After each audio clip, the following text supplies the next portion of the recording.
वहाँ पे बोला गया है टेक इट और लीव इट। मतलब हम 10 साल पहले अगर हम बेवकूफ से बेवकूफ भी अनपढ़ गंवार भी जानेगा कि अगर बैंक में रुपए रखेंगे 10 साल तो डबल हो जाता है। आप उसी पैसे को 10 साल वाले पैसे को हमें पकड़ा रहे हैं, लीजिए और जाइए अपना काम कीजिए। बहुत मेहनत की कमाई से हमने इकट्ठा जोड़ करके घर बुक किया था। उस छत गिर गई, 2 लोगों की मौत भी हो गई। तो विडम्बना तो ये है कि 2 लोगों की मौत होने पर भी बिल्डर के ऊपर आज के डेट में भी कोई कार्रवाई नहीं की गई है। एक छोटा सा कोई चोरी पकड़ी जाती है, उसको पकड़ के हवालात में डाल दिया जाता है। लेकिन 2 लोगों की मौत हो गई, लेकिन बिल्डर अपने घर में बड़े आराम से सो रहा है। आज तक उस पर कोई कार्रवाई नहीं की गई है। कौन बचा रहा है? हमारे लिए करे तो हम समझेंगे, है ना। सिर्फ कहने से कुछ नहीं होता है, कहनी और कथनी में फर्क होता है। करें और हमारे को बताएं तो फिर हम भी कहेंगे, 4 लोगों को भी कहेंगे कि खट्टर सरकार ने हमारे लिए किया, न्याय दिलाया। हमने टैक्स पे किया है, हमने पूरी मेहनत की कमाई से घर खरीदा। इस तरह हमें बेघर ना करें। मुझे पता है IIT दिल्ली की रिपोर्ट आई हुई है कि घर अनसेफ है, खाली करना है। मुझे भी है कि खाली करना है, लेकिन जाए कहाँ? न्याय के लिए लड़ाई करेंगे। बिल्डरों की बदमाशी के बारे में आप लोग तमाम खबरों को सुनते होंगे, लेकिन तमाम लोग गुड़गांव से आए हुए हैं। दरअसल इन लोगों ने कुछ समय पहले फ्लैट खरीदा था, एक टावर था, और बताया जाता है कि जो टावर था वो पूरी तरीके से जर्जर हो गया है, क्योंकि उसमें नंबर 2 के सामानों का यूज़ किया गया। तमाम लोग मेरे साथ हैं, सब लोग विक्टिम्स हैं। क्या कुछ हुआ था मैडम? जी, हुआ कुछ नहीं था। ये जो IIT की जितनी रिपोर्ट आई हैं उनमें ये है कि ये बिल्डिंगें बिल्कुल बेकार बनी हुई हैं। इसमें जो मटेरियल यूज़ किया है वो बहुत घटिया क्वालिटी का यूज़ किया है। और ये सोचिए, हमें मकान देने के 2-3 साल के अंदर ही गिर गया और 2 लोगों की मौत हुई। इसमें 2 महिलाओं की मौत हुई, और जो कि बहुत ही दुखद है। उसमें एक महिला के छोटे छोटे बच्चे थे, वो बिना माँ के हो गए, सोच लीजिए। और जो नुकसान हुआ उसमें 5 बिल्डिंग अभी तक मतलब खराब घोषित डिक्लेयर करी गई हैं। 5 बिल्डिंगें बिल्कुल IIT की रिपोर्ट के हिसाब से। 5 बिल्डिंग या 5 फ्लैट?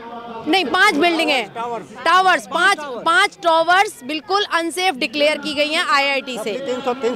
300 फ्लैट उसमें अनसेफ डिक्लेयर करे गए हैं। और जो 4 टावर्स बची हुई हैं उनका ये कहा गया है कि हर साल उनका ऑडिट होगा। अब क्या होगा क्या नहीं होगा, तो अनसेफ जब डिक्लेयर करा गया और हम लोगों को बोला गया, अब वहाँ पे क्या है, अगर हम लोगों को बोला गया 6500 रुपये ले लीजिए, 6500। बिल्डर DTP के ऑफिस में बैठा हुआ है, वहाँ पे बोला गया है टेक इट और लीव इट। मतलब हम 10 साल पहले वही 6500 रुपये के हिसाब से लगाते हैं, और 10 साल अगर हम अपना बैंक में भी रुपया रखते हैं। सरकार को ये तो सोचना चाहिए, DTP को ही सोच लेना चाहिए, या जो भी ऑफिसर्स हैं। अगर हम बेवकूफ़ से बेवकूफ़ भी अनपढ़ गंवार भी जानेगा कि अगर बैंक में रुपए रखेंगे 10 साल तो डबल हो जाता है। आप उसी पैसे को 10 साल वाले पैसे को हमें पकड़ा रहे हैं, लीजिए और जाइए अपना काम कीजिए। आप ये देखिए कि आपने क्या किया, हमें सपने बेचे। नाम क्या है? पैराडिजो, मतलब स्वर्ग। आपने हमें स्वर्ग कह के बेचा और हमें बना दिया स्वर्गवासी हैं। हमने सबने फाइनेंस करवा के चल रहा है वहाँ पर। हाँ। अगर मकान अगर खराब हो रही है, आपके बैड क्वालिटी से है, तो आप अगर हम खाली करवा रहे हैं तो आप उस एरिया का जो गोइंग रेट है उस हिसाब से आप कंपेंसेट करेंगे ना। मान लिया आप 6500 रुपये पर स्क्वायर फीट के दे रहे हैं और मार्केट में 15,000 है, तो आप वो 6500 से कैसे ले लेंगे मकान? कहाँ रहेंगे आप उस जंतर मंतर पर आंदोलन करके क्या कुछ कहना चाहते हैं सरकार से? हम सरकार के पास अपनी वॉइस पहुँचाना चाहते हैं कि भाई कि ये कुछ ध्यान करो, क्योंकि DC जो है उसके यहाँ मीटिंग हो चुकी है, ADC के यहाँ मीटिंग हो चुकी है, प्लानर कमीशन के यहाँ पर टाउन प्लानर के यहाँ के बातें हो चुकी है। वो बिल्डर का साथ दे रहे हैं, क्योंकि अब हमें लगता है कि उसमें मिली भगत। खट्टर सरकार बहुत ईमानदार सरकार है, और DC जो हैं चाहे मेल हो चाहे फीमेल हो, वो तो सरकार के अंडर में काम करते हैं, IAS ऑफिसर होते हैं। नहीं, अब ये कैसे कह सकते हैं, आपके सर्टिफाई कैसे कर सकते हैं कि खट्टर साहब ईमानदार हैं? ईमानदार नहीं है। उनके यहाँ भी अब कई पटिशन डाल रखे हैं।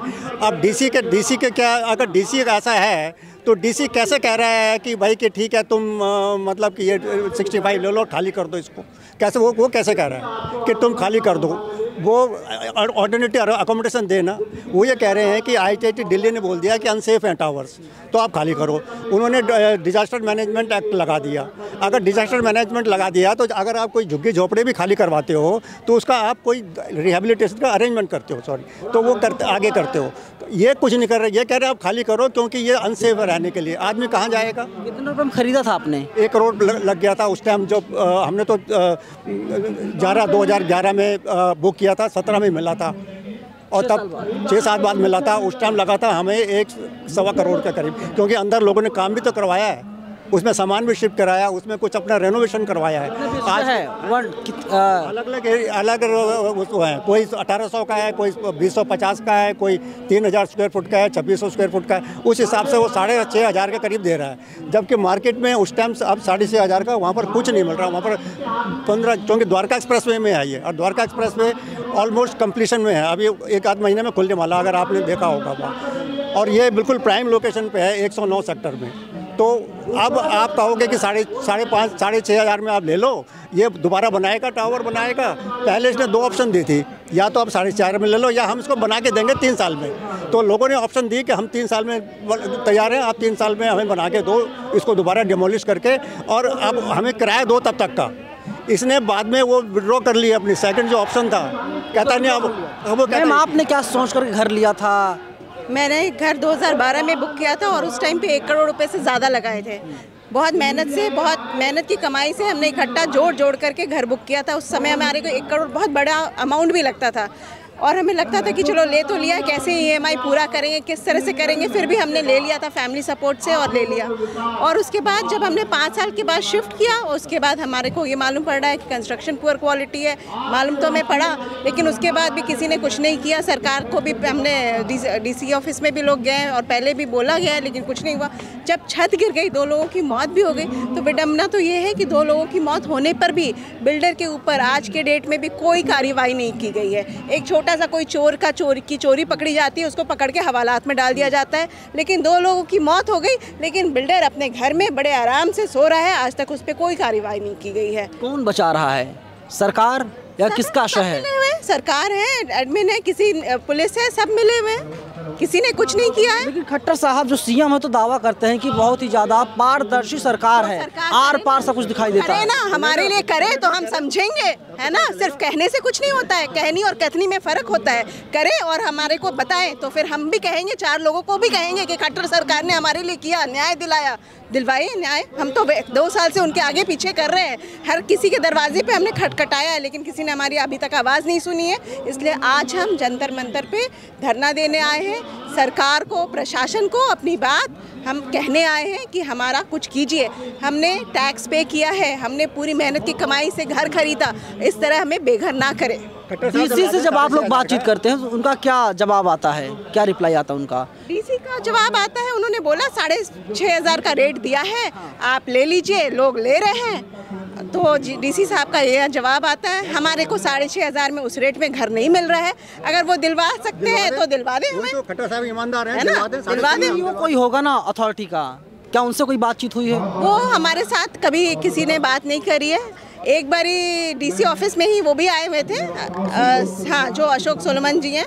तो उसी टाइम एक बार बात हुई थी, वही 6500 का रेट दिया था और बोला था कि लेना है तो ले लो, और नहीं लेना है तो कोई बात नहीं, कोर्ट के दरवाजे पे जाओ।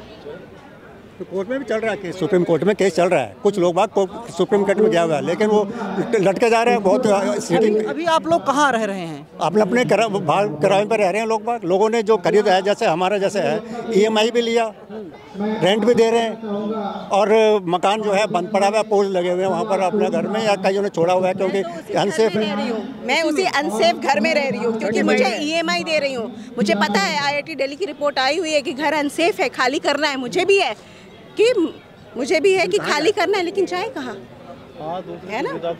EMI दे रहे हैं, अब रेंट भी जाता है EMI, अभी भी EMI जा रहा है। EMI जा रहा है। बैंक से लोन ले रखी है हमने, तो बैंक तो EMI बंद नहीं करेगी। अगर हम बंद कर देंगे तो डिफॉल्ट ही हो जाएंगे।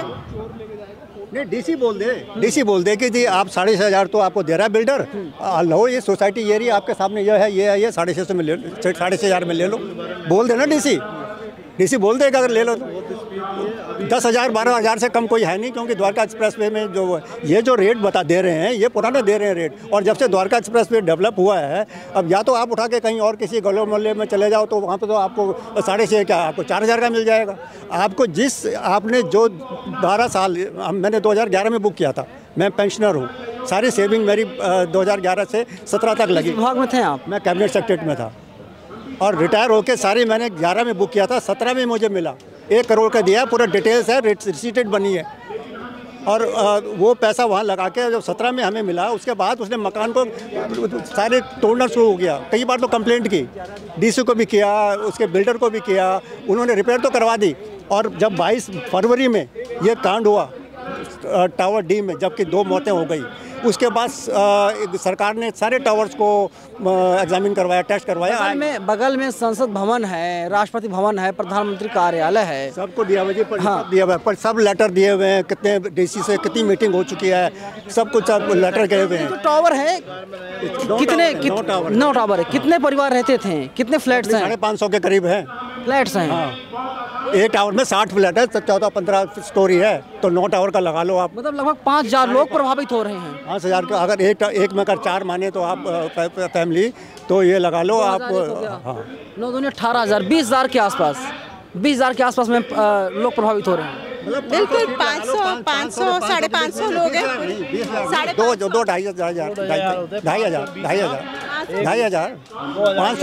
500 फ्लैट लगाओ, 4 मेंबर के हिसाब से लगाओ, 500 के 20, 2000 के करीब, 2-2,500 वो लोग अफेक्टेड हैं। और ये सर्टिफाइड हो गया है IIT दिल्ली से कि ये अनसेफ है। अब आप डिजास्टर मैनेजमेंट एक्ट लगा दो। अब आगे क्या करेंगे आप लोग? क्या रास्ता दिखाई दे रहा है? कुछ समझ में आ रहा? कुछ दिखाई तो कुछ नहीं दे रहा, बस लगे रहे हैं, जो एफर्ट्स करें, जो कर रहे हैं, न्याय के लिए लड़ाई करेंगे। कभी आप लोगों ने खट्टर साहब से मुलाकात करने की कोशिश की? हाँ जी, करिए। तो क्या जवाब आया? उनका जवाब आया कि हम देखते हैं क्या कर सकते हैं। उन्होंने यही जवाब दिया। एक बारी मैं भी गई थी उनके ऑफिस में, मैं तो बाहर थी, 2 लोग अंदर गए थे, लेकिन मुझे यही है कि ठीक है, मैं देखता हूँ कि क्या कर सकते हैं। चलिए, खट्टर साहब ने कहा कि देखेंगे, कार्रवाई करेंगे, विचार करेंगे, सोचेंगे, लेकिन जो तमाम लोग हैं दिल्ली के जंतर मंतर आए थे और उम्मीद की आश लेकर के आए थे, लोग जब यहाँ पर आंदोलन करेंगे, प्रोटेस्ट करेंगे, हो सकता है इन्हें इंसाफ मिल जाए। मैं आपको दिखाना चाहता हूँ, आप देख सकते हैं, हालांकि जो है आंदोलन अब खत्म हो गया है। 1 साल से सोई सरकार छीन कर हमारा घर बार, और एक पोस्टर लगाए गए हैं जस्टिस फॉर जो है चिंट लेस पैराडिजो, और ये लोग उसी फ्लैट में रहते थे। लेकिन अब इन लोगों ने फ्लैट को खाली कर दिया, क्योंकि जो फ्लैट है, जो टावर है, वो पूरी तरीके से असुरक्षित है और न्याय की गुहार लगातार ये लोग लगा रहे हैं। कैमरा पर्सन बॉबी के साथ में नवीन कुमार, नेशनल दस्तक, जंतर मंतर, दिल्ली। नेशनल दस्तक की आपसे गुजारिश है कि अगर इसको बचाना चाहते हैं तो नेशनल दस्तक को सब्सक्राइब करने के लिए रेड कलर के सब्सक्राइब बटन को दबाएं, फिर बेल आइकन की घंटी दबाएं। नेशनल दस्तक को बचाने के लिए बहुत जरूरी है कि हर खबर को शेयर करें, लाइक करें, कमेंट जरूर करें।